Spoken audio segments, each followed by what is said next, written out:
안녕하세요. 뚠뚠엉클입니다. 유럽 축구 경기별로 이제 관전한 거 위주로 해서 리뷰 영상을 찍어볼까 해요. 뭐 평소에도 축구 경기 보는 거를 좋아했었고, 특히 유럽 축구는 이제 시즌이 개막하고 나면 뭐 특별한 사유가 있지 않는 이상 뭐 빼먹지 않고 사실 보는 편이라서, 물론 뭐 라이브 방송을 진행하는 중에는 실제로 뭐 경기를 중계하거나 이렇게 뭐 라이센스를 가지고 있는 것이 아니기 때문에 중계를 하진 않지만, 그래도 뭐 FM 게임을 하면서 그냥 경기 보는 상황에 대한 뭔가 뭐 거창하게 입중계까지는 아니지만, 그래도 상황에 대해서 같이 얘기를 하고 뭐 축구 관련해서 수다 떨고 이렇게 방송으로 라이브로는 하고 있는데, 실제 경기를 본 이제 후기라고 해야 되나요? 뭐 리뷰 관련된 내용들을 한번은 좀 정리하는 차원에서도 한번 뭐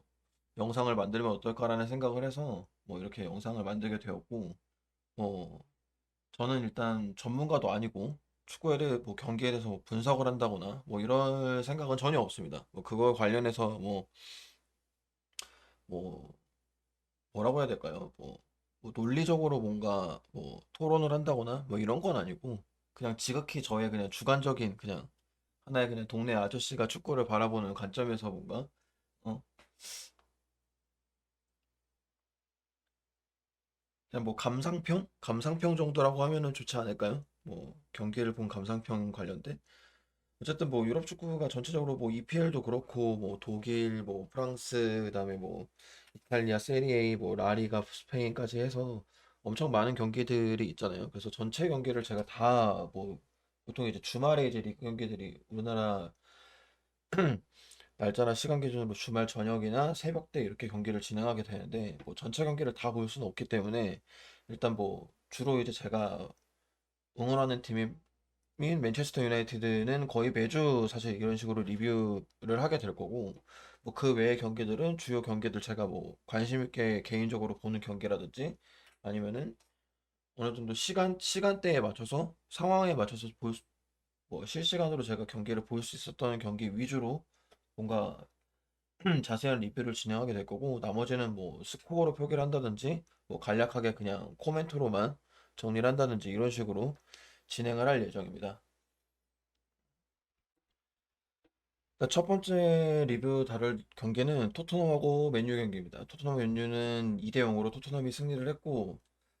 양팀 모두 1라운드 경기에서 공격력이 좀 많이 아쉬웠던 상황이었어요. 그래서 토트넘은 케인 공백 메우기, 그다음에 맨유는 이전부터 약점으로 부각됐던 스트라이커 포지션에 대한 부분들을,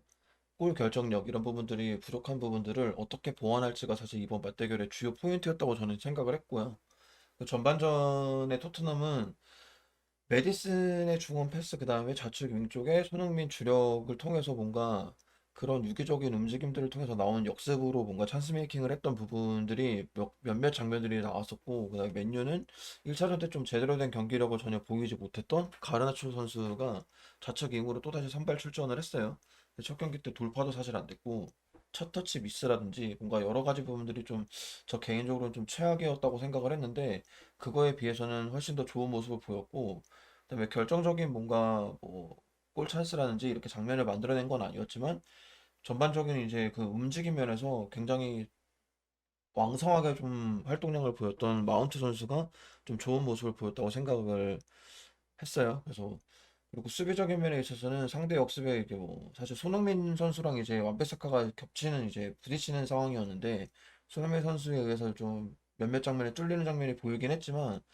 그래도 뭔가 견고하게 좀 그래도 수비력을 보여준 완배사카 선수라든지, 그 다음에 중앙에서의 바란 선수라든지 이런 부분들은 좀 움직임이 나쁘지 않았지만, 전적으로 사실 레시포드 선수가 순간적인 뭔가 스피드를 통해서 돌파해서 나왔던 그런 모습들이 좀 인상적인 모습이긴 했어요. 근데 단 사실 좀 그전부터 계속 대두되면서 나왔던 찬스가 왔을 때 결정을 좀 지어주지 못하는 몇몇 장면들이, 아, 여전히 풀지 못한 숙제구나라는 생각을 했고, 전반전은 사실 양팀 다 결정적인 장면이 좀 뭐 한두 차례씩 서로 나오긴 했지만, 골 장면이 없이 마무리가 됐고, 개인적으로 가장 아쉬웠던 장면이라고 하면 브루노 브루노 페르난데스가 선수한테 부페가 결정적으로 거의 그 헤딩 찬스가 거의 1대1 단독 찬스가 있었는데 그걸 그냥 공중으로 그냥 헤딩이 그냥 골대 위로 그냥 그대로 날려버리는 뭐 이런 부분. 그리고 뭔가 뭐 물론 당연히 이제 가까운 거리 내에서 뭔가 찬 공이 손이나 팔에 와서 맞았기 때문에 의도가 없었다고 판단할 수는 있겠지만 뭔가 맨유를 응원하는 이제 맨유 팬 입장에서는 뭔가 핸드볼 파울이 의심됐던 그 장면은 뭔가 좀 PK가 선언됐으면은 어땠을까라는 그런 아쉬움이 좀 있는 상황이었어요. 그리고 후반전이 이제 시작되고 나서 얼마 되지 않아서 사실 그 먹힌 골이, 그러니까 토트넘이 넣은 골이 그 사라 선수가 넣은 골인데 사실 저는 봤을 때 가르나초 선수가 조금 더 빠르게 뭔가 왼쪽에서 뭔가 수비에 커버를 할 거였으면은 좀 더 빠르게 공간이라든지 그러니까 공간을 막을 거면 공간을 막던가 아니면 선수를 잡을 거면 선수를 잡던가 했었어야 되는데 뭔가 둘 다 뭔가 안 된 것 같은 그런 느낌? 그래서 커버가 늦어진 것부터 시작해서 전체적인 수비 숫자가 훨씬 더 많았음에도 불구하고 맨유 선수들이 데인마크가 전혀 안 되고 뭐 데인마크가 안 된다면 공간이라도 막았어야 되는데 전혀 공간도 안 막히고 데인마크도 안 되는 그런 뭔가 허둥지둥한 상황에서 골을 먹힌 것 같은 그런 느낌이 좀 강하게 좀 들었고 그 이후에 흐름이 완전히 사실 뺏긴 상황이었거든요. 그 맨체스터 선수들이 전반적으로 움직임들이 폼도 많이 안 올라온 상태에서 뭔가 서로 간의 호흡도 좀 잘 안 맞는 느낌이었고 스스로 계속 뭔가 말려 들어가는 것 같은 그런 느낌? 경기력이? 그런 부분이 좀 아쉬웠고 그 수비를 할 때 뭔가 1대1 싸움에서 그 상대 선수하고 1대1 싸움에서 뭔가 좀 쉽게 뭔가 벗겨지는 것 같은 느낌이 좀 강하게 들긴 했어요. 그래서 공격 쪽에서도 뭔가 생각해 보면 뚜렷하게 뭔가 기억나는 장면이 없을 정도로 공격도 뭔가 제대로 진행된 게 없었고 결국에는 막판에 사실 자책골까지 내주면서 사실 자책골을 내준 그 상황도 뭔가 허둥지둥거리면서 뭔가 후방으로 뒤로 약간 그 뒷걸음질 치면서 밀려나는 상황에서 뭔가 우당탕탕 하다가 그냥 탕 하고 그냥 맞고 그냥 들어가 버린 것 같은. 그러니까 토트넘의 전개가 뭔가 공격 전개가 뭔가 원활하게 되는 과정에 있어서 사실 토트넘이 잘한 부분도 있지만 좀 상대적으로 좀 맨유 수비진들이나 전체적인 미드필더부터 포함해서 전체 선수들의 이런 움직임이나 이런 것들이 좀 뭔가 되게 허둥지둥거리고 좀 뭔가 호흡이 좀 안 맞는 것 같은 그런 느낌이 좀 강하게 들었어요. 그래서 토트넘은 전체적으로 지금 1라운드 때 뭔가 손흥민 선수가 좌측 윙 쪽에서 뭔가 좌측 측면 쪽에만 뭔가 국한되어 있는 뭔가 움직임이 보이면서 좀 단조로운 활용도가 좀 아쉽다고 생각을 했는데 이번 경기에서는 좀 주어진 롤 자체가 좀 확실하게 좀 달라진 느낌이 좀 들었고 좌측부터 시작해서 중앙까지 좀 넓게 좀 활용을 하면서 플레이메이커 같은 그런 역할까지 좀 수행을 하는 것 같은 그런 모습이 뭐 물론 케인이 빠짐으로 인해서 스트라이커 부재가 사실 있는 상황은 여전하지만 그래도 어느 정도 그런 부분들이 이제 전반적인 움직임을 통해서 좀 뭔가 커버가 되는 느낌? 그래서 좀 공격력이 좀 살아나는 것 같은 그런 느낌을 받았고 뭐 수비력 같은 경우에는 뭐 상대적으로 맨체스터 유나이티드 선수들의 움직임이 워낙 안 좋은 것도 있었지만 그래도 좀 뭔가 뭐 1차전 때도 뭐 나쁘지 않은 모습이었지만 2차전 때도 여전히 수비적인 면에 있어서는 뭐 크게 뭐 흔들림 없이 좀 안정적인 느낌이었다고 할까? 그래서 전반적으로 좀 새로운 감독의 뭔가 모습이 뭐 공격이나 수비적인 면에서도 좀 확실하게 좀 보인다는 느낌이 좀 들긴 했어요. 아, 이 감독이 이런 전술과 이런 스타일로 뭔가 경기를 하려고 하는구나라는 그런 느낌을 확실하게 좀 느낀 경기였고 맨체스터 유나이티드는 사실 가르나초 선수를 사실 왜 쓸까? 사실 대안이 없나? 사실 이런 생각이 너무 많이 들거든요. 물론 이제 뭐 선수 현재 리스트의 면면을 보면 뭐 대체자로 사실 쓸만한 선수가 마땅치 않은 건 사실이긴 해요. 뭐 산초도 있고 여러 가지 선수들이 있긴 하지만 뭐 아시다시피 뭐 계속 컨디션들이 그렇게 좋진 않았고 뭐 좋은 모습을 보이는 건 아니었기 때문에 근데 또 가르나초 선수도 뭔가 저 개인적인 생각에는 이게 주전으로 나와서 뭔가 긴 시간을 쓰기보다는 뭔가 짧은 시간대에 뭔가 임팩트 있게 그러니까 예를 들어 후반 시간대쯤 뭔가 상대 선수들이 뭔가 조금은 체력적으로 좀 지치고 이랬을 때 뭔가 나와서 이렇게 휘젓고 다니는 약간 이런 느낌이 조금 더 활용도가 더 좋지 않나라는 생각이 들었고 레시포드 선수는 여전히 톱으로 뛰는 거는 많이 좀 아쉽다. 그러니까 본인의 뭔가 스타일이나 플레이 스타일이나 이런 면에 있어서 뭔가 좀 덜 어울리는 옷을 입는 것 같은 그런 느낌이 좀 들었고 공격진의 결정력 부족은 여전히 해결 못한 숙제였다. 이거 도대체 언제 해결하냐? 과연 호일룬 선수가 지금 이제 그 영입이 되고 이제 부상 이슈가 있어서 못 나오고 있는 상황인데 한 뭐 2, 3주? 넉넉히 뭐 한 달 정도의 시간 이후에는 어차피 뭐 출전을 할 거라고 예상이 되긴 하는데 과연 호일룬 선수가 출전을 한다 했을 때 뭔가 지금의 상황을 뭔가 반전시킬 수 있을 정도의 극적인 변화가 사실 가능할까 싶은 생각이 좀 들긴 해요, 개인적으로. 왜냐면 호일룬 선수도 막 그렇게 제가 뭐 그전에 이제 아탈란타에 있을 때의 경기들을 뭐 계속 지속적으로 팔로우하거나 그러진 않아서 디테일하게는 모르지만 여러 가지 이제 저도 이제 정보들을 통해서 이제 그 듣고 보고 하는 걸로만 봤을 때는 약간 크랙형 위주의 선수는 사실 아니거든요. 약간 아직은 이제 좀 다듬고 만들어져야 되는, 그러니까 말 그대로 성장 가능성이 엄청 있는, 그냥 어떻게 보면 약간 원석에서 조금은 좀 깨고 나온 것 같은 그런 느낌의 선수인데 그 선수가 과연 지금의 뭔가 맨체스터 유나이티드의 이 답답한 골 결정력이나 공격력에 대한 부분을 과연 이 선수가 투입됨으로 인해서 뭔가 극적으로 뭔가 확 이렇게 변화하는 느낌이 있을까라는 생각이 들기는 해요. 그리고 사실 그보다도 지금 좀 문제가 중원 쪽에서 연계가 뭔가 계속 겉도는 느낌이 좀 너무 강하게 들거든요. 그 카세미로 마운트 브루노 페르난데스로 이어지는 이 라인이 뭔가 계속 뚝뚝 끊기는 느낌? 그러니까 서로가 뭔가 공존이 좀 안 되고 연계가 좀 안 되는 느낌? 그러니까 손발이 안 맞는 건지 약간 역할이 바뀐 거에 대해서 적응이 안 되는 건지. 사실 브루노 페르난데스 선수 같은 경우에는 기존에 보면 이제 엄청 넓은 활동량으로 사실 공격 뭐 골 에리어까지 타겟까지 들어갔다가 다시 뒤로 내려와서 후방에서도 뭐 수비 지원부터 시작해서 뭐 미드필더 중원까지 폭넓게 사실 활동량을 보이면서 막 이리저리 막 방방방방 사실 뛰어다니는 스타일이었잖아요. 근데 지금 이제 마운트 선수가 들어오면서 카세미로가 후방을 어느 정도 커버를 하고 마운트가 중간에서 이제 중간 역할을 해주면서 좌든 우든 이제 서로 크로스하면서 이제 공간을 만들어주고, 그다음에 브루노 페르난데스가 약간 전형적인 공격형 미드필더 형태처럼, 공격형 미드필더는 약간 세컨 스트라이커 같은 그런 느낌처럼 앞쪽에 뭔가 위치를 하면서 좀 더 공격에 뭔가 좀 치중을 하는 약간 이런 느낌이 좀 프리시즌 때도 그랬고 1차전 때도 사실 그런 모습으로 뭔가 경기를 했는데 그게 뭔가 앞쪽 위주로만 뛰는 모습이 보일 때 뭔가 효율이 좀 더 떨어지는 것 같은 느낌? 그러니까 브루노 페르난데스는 뭔가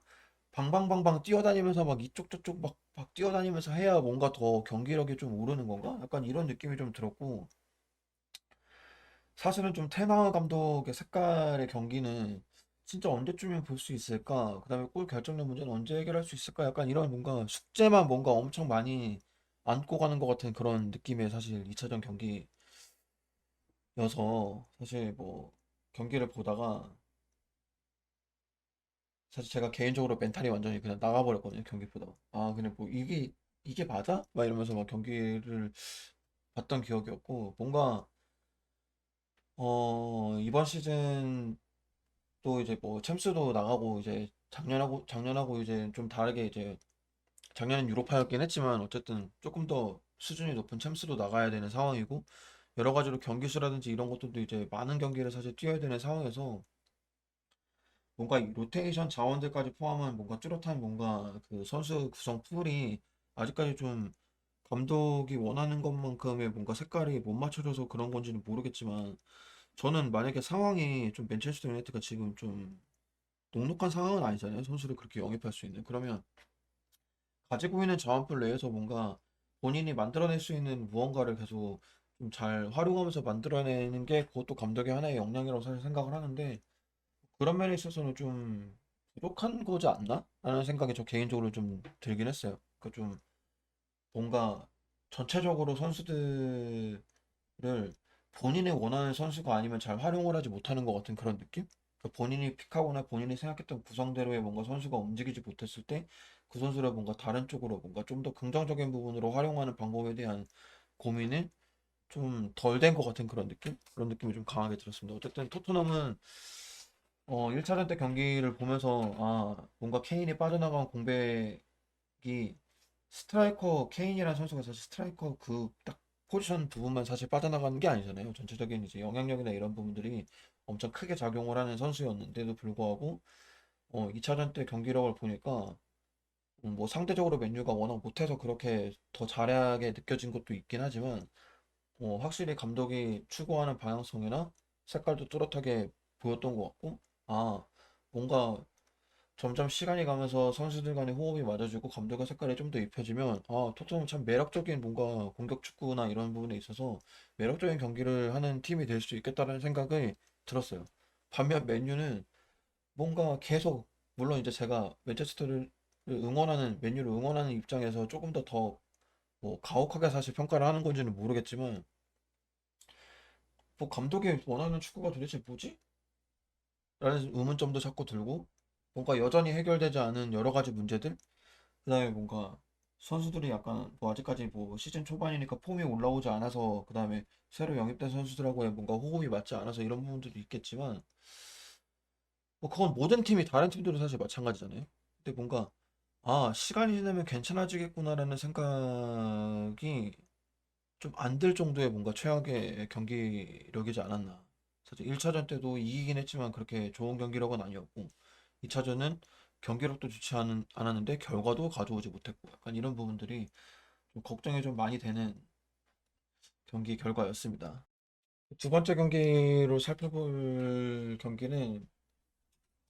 맨체스터 시티하고 뉴캐슬 경기였는데, 개인적으로 이 경기는 사실 이번 라운드 때 가장 재밌을 거라고 사실 예상했던 경기였거든요. 근데 사실 소문난 잔치에 먹을 게 좀 없다라는 얘기처럼 기대했던 것만큼의 사실 경기력은 아니었어요. 그래서 맨시티는 좀 골 찬스가 그래도 전반 후반 계속 여러 찬스가 사실 있었는데, 뭐 홀란 선수가 좀 아쉽게 놓친 장면들이 몇 장면들이 계속 있었죠. 그게 좀 아쉬운 부분이 있었고, 뉴캐슬은 뭔가 전 시즌 때도 그랬고 1라운드 경기 때 워낙 사실 좋은 모습이었잖아요. 그래서 제가 좀 개인적으로 기대를 너무 많이 했나 싶은, 뭔가 분명히 뭔가 맨시티라는 좀 강팀이랑 대결을 함에 있어서 분명 준비한 부분들이 분명히 있었을 거라고 생각하는데, 그런 부분들이 전혀 보여지지 않았던 그런 느낌이 좀 강하게 들었고, 경기 내내 사실 뉴캐슬 관점에서만 사실 봤을 때는 특별하게 뭔가 기억나는 장면이 거의 없다시피 할 정도로 뭔가 사실 보여준 게 사실 없는 경기였거든요. 그 다음에 맨시티 같은 경우에는 이 경기 때 뭔가 와 진짜 감탄사가 사실 나올 만한 그런 선수는 사실 필포든이었거든요, 개인적으로. 그 데브라이너 선수가 지금 좀 부상을 당하면서, 그 다음에 균도한 선수도 지금 잊어버렸죠. 그래서 중원의 뭔가 그 공백이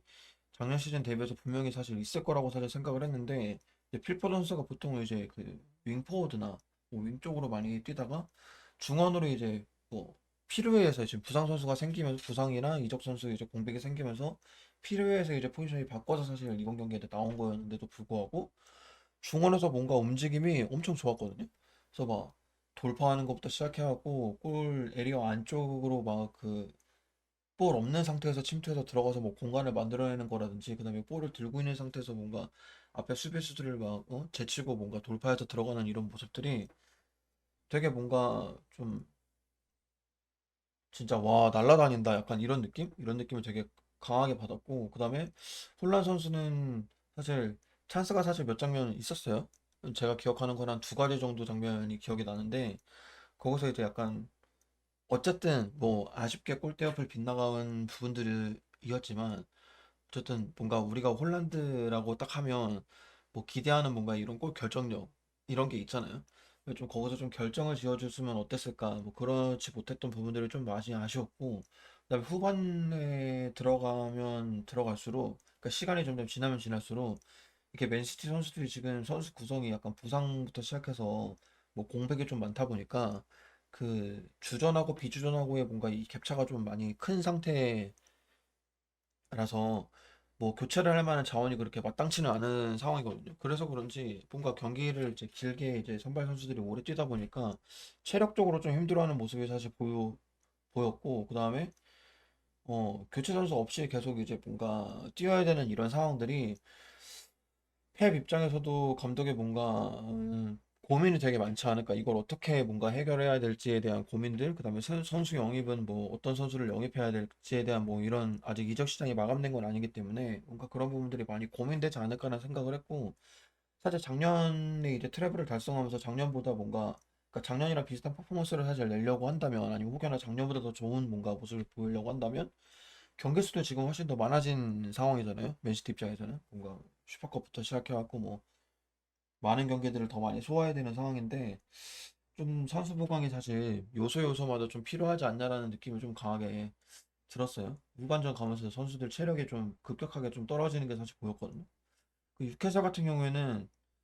사실 진짜 그냥 기억나는 장면이 사실 별로 없어요. 그냥 거의 뭐 그 점유하면서 거의 맨시티한테 많이 뺏긴 상태에서 경기가 진행이 됐고 뭐 그렇다고 해서 점유율이 중요시 하지 않는 뭔가 역습에서의 뭔가 임팩트 있는 모습을 보였냐? 사실 그런 것도 아니었고 그다음에 토날리에 선수가 첫 경기 때 엄청 막 이리저리 막 다양하게 막 뛰어다니면서 뭔가 되게 좋은 모습을 보였다면 이번 경기 때는 전혀 사실 눈에 띄지 않았거든요. 그게 이제 상대적으로 맨시티 선수들이 준비를 잘해오고 수비를 잘한 부분도 있겠지만 뭐 개인적으로 그냥 유케 선수들의 뭔가 움직임들이 약간 맨시티 선수들한테 약간 압도당한 그런 느낌? 그러니까 뭔가 상대가 약간 중위권 팀이나 본인들보다 조금 더 뭐 본인들과 비슷하거나 좀 더 낫다라고 생각되는 팀하고의 상대할 때랑 뭔가 EPL 내에서의 뭔가 강팀하고 경쟁하는 데 있어서랑 뭔가 선수들이 임하는 이런 그 멘탈적인 부분들이 좀 다르게 분명히 작용을 해야 되는 상황인데도 불구하고 그런 부분들이 좀 부족하지 않았나. 그래서 좀 더 신경 써줘야 되지 않나. 라는 생각을 했고, 그다음에 뭐, 그나마 그래도 수비력 같은 경우에는 뭐, 덴번 선수라든지 이런 선수들 위주로 해서 뭔가 뭐, 맨시티 선수들한테 뭐 찬스를 많이 내주기는 했고, 뭔가 공간을 내주는 장면들이 뭐, 간헐적으로 나오긴 했지만, 그래도 전체적으로 좀 촘촘하게 좀 가운데 중심으로 해서 뭔가 딱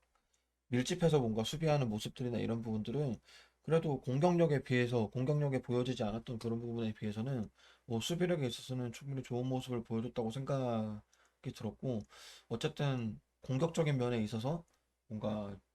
뭐 강팀을 뭔가 상대하는 데 있어서의 뭔가 해법이라든지 이런 부분들은 좀 더 뉴캐슬 입장에서는 고민을 좀 많이 해야 되는 부분이지 않나라는 생각이 드는 경기였습니다. 그래서 뭐 그 다음에 이제 뭐 브렌트포트나 풀럼 이제 기타 경기들은 스코어 위주로 제가 표기를 했으니까 스코어 위주로 봐주시면 될 것 같고요. 보시면 뭐 울버햄튼 같은 경우에는 1대4로 브라이튼한테 졌는데 황희찬 선수가 골을 넣었음에도 불구하고 뭔가 뭐 경기 결과가 그렇게 좋지 않아가지고 좀 아쉽긴 했고 브라이튼 그러니까 울버햄튼 첫 경기 때 엄청 잘하는 모습이 보여서 기대를 좀 했었는데 브라이튼이 확실히 선수가 많이 빠져나갔음에도 불구하고 특히나 중원이 완전히 다 붕괴가 된 상태인데도 불구하고 뭔가 새로 영입된 선수들이나 이렇게 해가지고 좋은 모습을 보이는 것 같아요. 그래서 다음 경기 때 만약에 시간대가 맞고 기회가 된다면 브라이튼 경기도 한번 라이브로 한번 직접 한번 보고 싶다는 생각이 들긴 했어요. 그 리버풀은 본머스 상대로 3대1로 이겼고 노팅엄은 셰필드 상대로 2대1 승리. 그다음에 아스톤 빌라는 에버튼 상대로 4대0 승리를 거뒀습니다. 에버튼은 좀 작년부터 계속 이어져 오는 이 뭔가 빠져나오지 못하는 이 경기 결과나 이런 부분들 챙기지 못하는 부분들이 올 시즌도 계속 이어지는 부분들이 좀 시즌 초반이긴 하지만 걱정이 좀 되긴 하네요.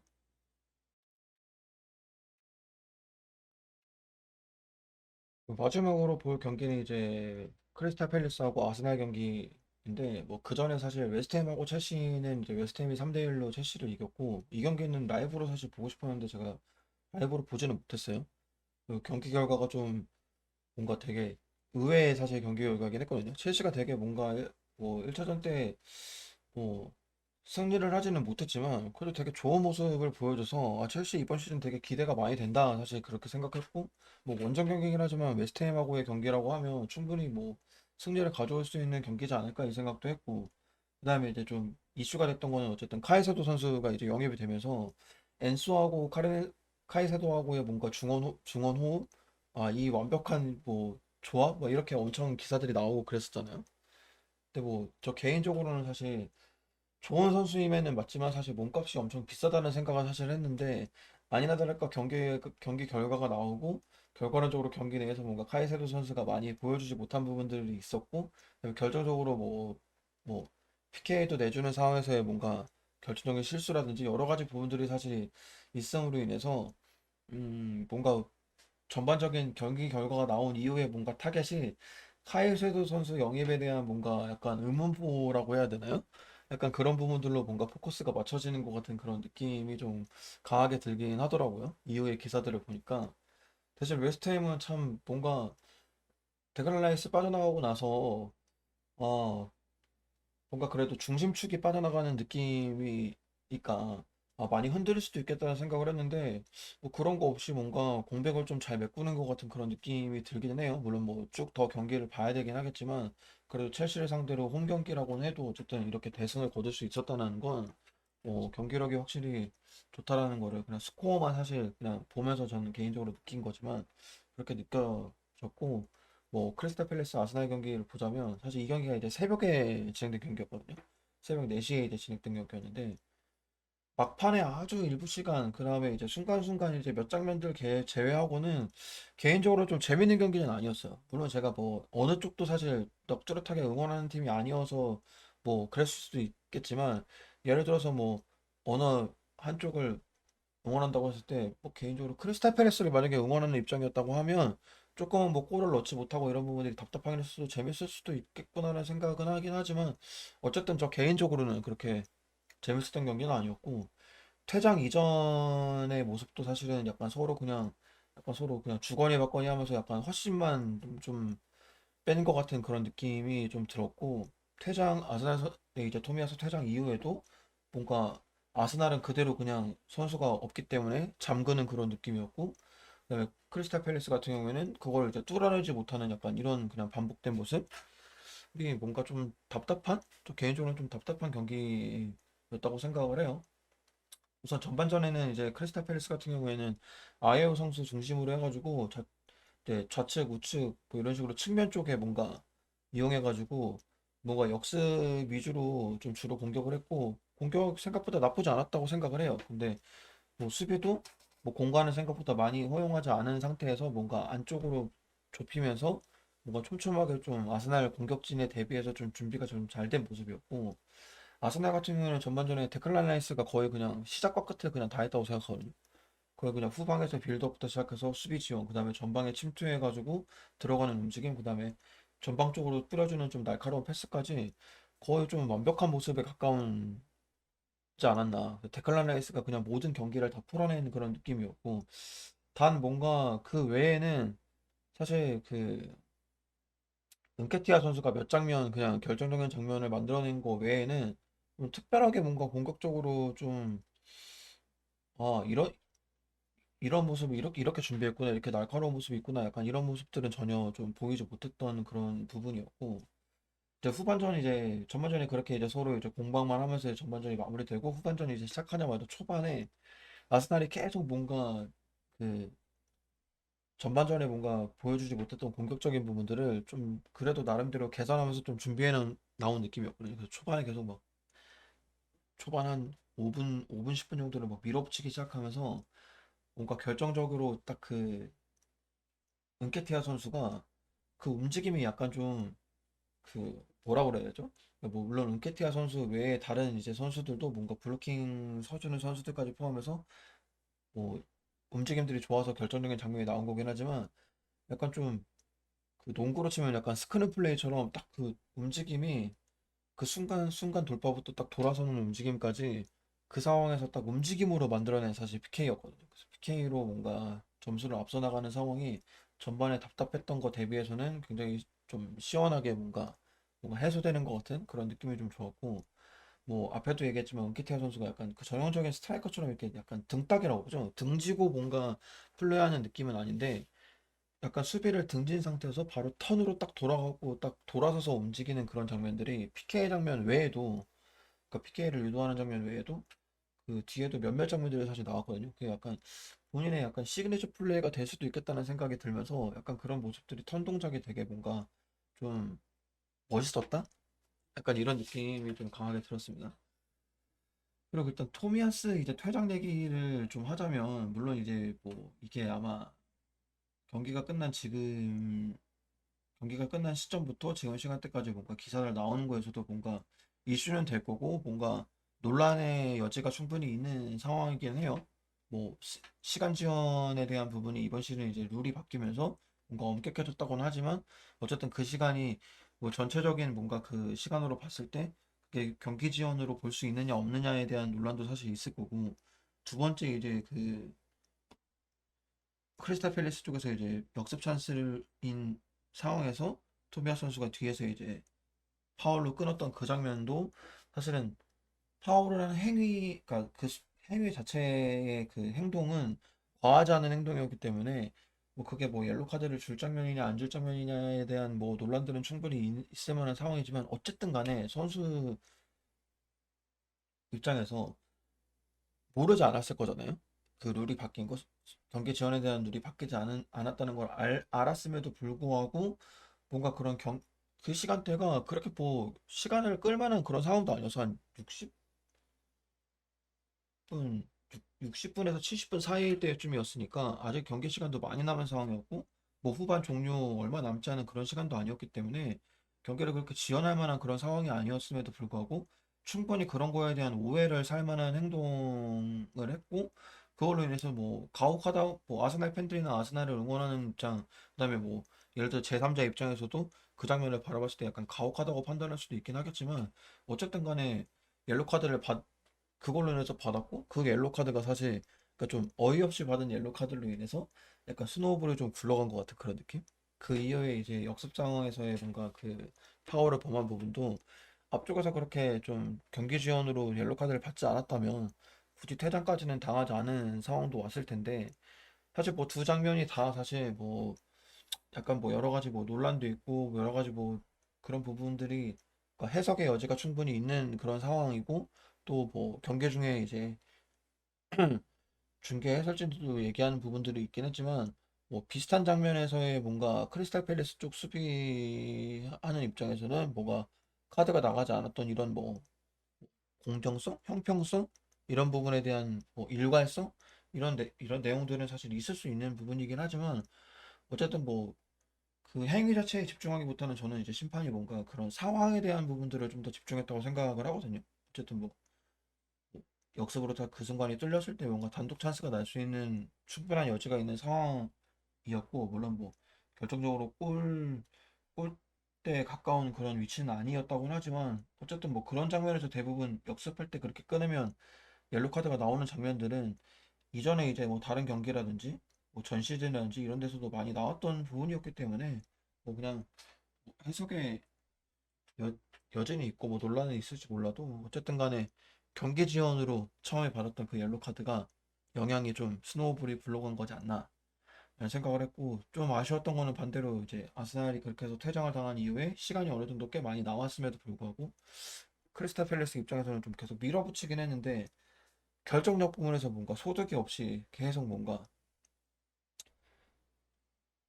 두들기는 것도 뭔가 확실하게 골문으로 타겟해서 뭔가 두들기지 못했던 그러니까 계속 뭔가 만드는 과정까지만 뭔가 과정만 보여주고 뭔가 결과물은 없었던 그런 약간 아쉬운 느낌이 들었고 아스날은 전체적으로 경기력이 이제 퇴장도 있었고 뭐 골 결정력이나 이런 부분에 있어서 뭐 아쉬운 부분은 있었지만 어쨌든 결과적으로 승리를 했다는 게 중요한 포인트가 아닐까 생각을 해요. 결국에는 이겨야 하는 경기에서는 어떤 형태로든 결국에는 뭐 경기력이 좋지 않든 뭐 무슨 뭐 상황이 발생했든 퇴장을 당했든 뭐 어떤 상황이든 간에 결과론적으로 이기는 것이 중요하고 그렇게 이겨주는 게 사실 이후에 전체 이제 리그 38경기를 치르는 그 리그 시즌 동안 굉장히 리그 순위에 영향이 크게 갈 거라고 생각을 하거든요. 그러니까 반대로 생각하면은 뭐 사실 뭐 제가 맨유 얘기를 뭐 조금 더 이어서 하자면 뭐 맨유가 이제 경기 결과를 못 가져온 상황인 거잖아요. 뭐 골을 못 넣든 결정력이 부족하든 뭐라든 그런 식으로 욕을 먹더라도 결과적으로 결과를 가져온다면 승점을 가져오고 결과를 가져온다면 아쉬움에 대한 토론은 하겠지만 결과적으로 그게 계속 쌓이고 쌓여서 리그 순위에 영향을 미치는 거라고 생각을 하는데 아스날은 어쨌든 이번 경기 때뭐 그런 모습을 보이지 않았나 여러 가지 몇 가지 아쉬운 부분들도 있었고 뭔가 공격진의 뭔가 골 생산력이나 이런 부분에 있어서 부족한 부분 그다음에 뭐 카이 하베르츠 선수에 대한 뭔가 활용도에 대한 뭔가 아직까지는 조금 더 많은 고민이 필요하겠다는 생각이 드는 뭐 그런 아쉬운 부분들이 사실 있었지만 뭐 그런 아쉬운 부분들은 사실 하나씩 하나씩 개선해 나가면 되는 부분인 거고, 결과론적으로 승리를 가져왔기 때문에 결국에는 승점을 3점을 챙긴 아스날은 뭐 좋은 마무리를 한 거지 않나라고 개인적으로 생각이 들었습니다. 어쨌든 이렇게 전체적으로 이제 EPL 두 번째 라운드에 대한 경기 내용들을 정리를 했고, 뭐 이외의 경기들은 사실 뭐 파리 생제르맹 경기나 미넨 경기나 이런 부분들은 뭐 라이브를 처음부터 끝까지 다 보지는 못했지만 하이라이트 부분들을 보긴 했는데, 어쨌든 경기를 뭐 디테일하게 본 건 아니기 때문에 뭐 이강인 선수의 뭔가 아쉬운 부분들도 있었고, 뭐 바이에른미는 보면 뭐 케인 선수가 뭐 어시스트하고 골도 넣고 뭐 이런 장면들도 있었고, 뭐 여러 가지 이제 할 얘기들이 사실 많긴 하지만 그런 부분들은 뭐 제가 직접 눈으로 보고 경기를 본 게 아니기 때문에 어쨌든 뭐 기사라든지 이런 부분을 통해서 그냥 살펴보시면 될 것 같고요. 뭐 어쨌든 이번 주는 이렇게 디테일하게 본 경기들은 아스날, 그다음에 맨시티, 그다음에 맨유 경기, 이렇게 세 경기를 디테일하게 좀 제가 라이브로 경기를 봤고, 나머지는 스코어로만 체크해보는 시간을 가졌습니다. 일단 다음 주 돌아오는 주간에는 조금 더 뭐 타 리그도 시간대나 맞거나 이렇게 기회가 된다고 하면 좀 더 디테일하게 좀 볼 수 있는 경기들이 있다고 하면 경기를 보고 뭐 리뷰를 좀 더 다양하게 EPL 외에도 경기를 정리해서 보여줄 수 있는 시간을 갖도록 하겠습니다. 아무튼 앞에 뭐 오프닝 때도 오프닝 부분에서도 얘기했지만, 저는 뭐 경기를 전문가도 아니고 뭐 축구를 뭐 지식적으로 뭔가 공부를 하거나 그런 것도 아니고 그냥 오랜 시간 봐왔고 뭐 축구 관련된 게임을 오랫동안 해왔고 그러면서 그냥 어떻게 보면 그냥 잡지식들이 그냥 머릿속에 있는 것뿐, 뭔가 제가 뭐 분석을 한다거나 이런 내용들은 아니에요. 그냥 경기를 제가 직접 본 경기에 한해서 경기를 본 거에 대한 그냥 감상문, 그냥 뭐 소감, 리뷰, 약간 이런 위주로 하는 거니까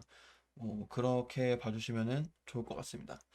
아무튼 오늘 영상은 여기서 마무리하고요. 저는 또 다음 주 3라운드 때 경기, EPL은 이제 3라운드가 될 거고 타 리그들 경기들까지 제가 뭐 주말 동안 또 살펴볼 수 있는 경기들이 있다고 하면 라이브 경기 보고 후기 준비해서 오도록 하겠습니다.